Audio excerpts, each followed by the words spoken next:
Vous êtes de retour sur Bismart, au sommet du droit en entreprise, et nous allons parler de compliance et de risque. Et pour en discuter, j'ai le plaisir de recevoir deux associés du cabinet Adlan. Bonjour, le cabinet est spécialisé dans les sujets de risque.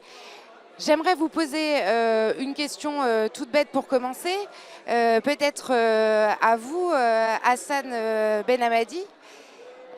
Quels sont tout simplement les risques les plus prégnants aujourd'hui pour les dirigeants d'entreprise?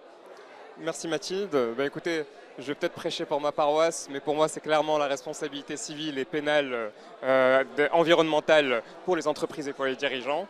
Et Léonore?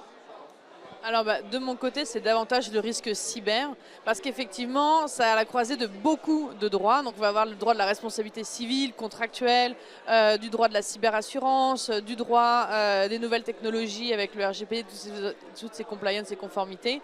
Donc c'est vraiment des sujets qui sont à la fois transversaux et extrêmement d'actualité qui occupent beaucoup d'espace. Deux sujets d'actualité qui n'ont pas grand-chose à voir, mais qui pour vous sont les sujets sensibles en ce moment. Est-ce qu'il y a des spécificités du risque environnemental? Oui, clairement Mathilde. La grande spécificité du risque environnemental, c'est le risque réputationnel particulièrement important. Vous avez dû certainement relever les dernières CGIP qui ont été publiées. Et tout à l'heure dans la salle, beaucoup de directeurs juridiques ont souligné l'importance du risque réputationnel par rapport au risque pénal stricto sensu et le fait que le dommage réputationnel intervient bien avant, très souvent bien avant que la procédure judiciaire ne soit parvenue à son terme, ce qui cause des conséquences gravissimes comme vous pouvez l'imaginer. Oui, donc pour vous, le caractère sensible de ces contentieux-là, c'est notamment le fait que peut-être les sanctions peuvent être importantes aussi, mais aussi parce que le tribunal médiatique existe et que la sanction, en tout cas le regard porté sur ces sujets est très très fort. Et Léonore Faoureux, vous êtes-vous spécialisé sur les sujets cyber? Même question, est-ce que le risque cyber, les contentieux cyber ont des particularités? Absolument. Alors, effectivement, tout ce qui est cybersécurité en tant que tel est généralement assez pris en main par les entreprises. Cependant, le risque cyber, qu'il soit réputationnel, s'il y a une fuite de données par exemple, le risque évidemment par rapport au client, d'être capable de démontrer sa conformité, et également parfois le contentieux qu'on peut avoir avec les prestataires qui ne sont pas forcément au niveau, et aussi le risque de... le RGPD peut être utilisé désormais un peu comme une arme avec, on peut dire, j'ai des obligations essentielles dans le contrat d'être conforme au RGPD, ce n'est pas respecté, je peux engager la responsabilité contractuelle de mon prestataire. J'allais vous demander justement quel type de missions sur vos domaines respectifs vous sont confiées par vos clients aujourd'hui? Moi, ça va beaucoup être soit de la conformité pure et simple, de l'audit, de la vérification que la mise en conformité reste à niveau. Mais de plus en plus, on va me dire, c'est très simple, j'ai ce prestataire qui ne me va pas, le contrat vient d'être renouvelé, comment je fais pour casser le contrat? On va me dire aussi également, j'ai ce dirigeant qui est DAF, qui n'a pas fait ce qu'il faut au niveau des systèmes informatiques. Est-ce qu'on peut considérer que c'est une faute qui nécessite une sanction disciplinaire?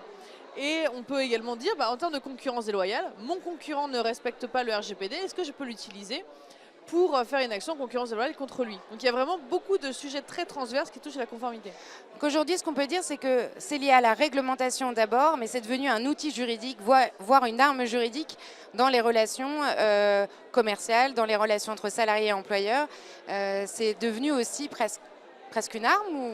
C'est ça, c'est même instrumentalisé à ces fins-là, parce qu'effectivement, le respect des réglementations RGPD est une obligation essentielle au contrat. Les instances représentatives du personnel, les salariés, les clients, généralement personnes physiques, ont très bien compris l'intérêt du RGPD pour arriver à leur fin, donc ça peut vraiment être en effet instrumentalisé. Même question au sujet du risque environnemental. Quel type de missions vous sont confiées? Pourquoi aujourd'hui vos clients vous saisissent? Qu'est-ce qui les amène à consulter un avocat? Qu'est-ce qui les stresse, quoi?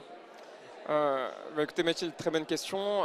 Ce qui les stresse, comme je vous l'ai dit, en fait, c'est le risque réputationnel qui est très dommageable pour leurs opérations.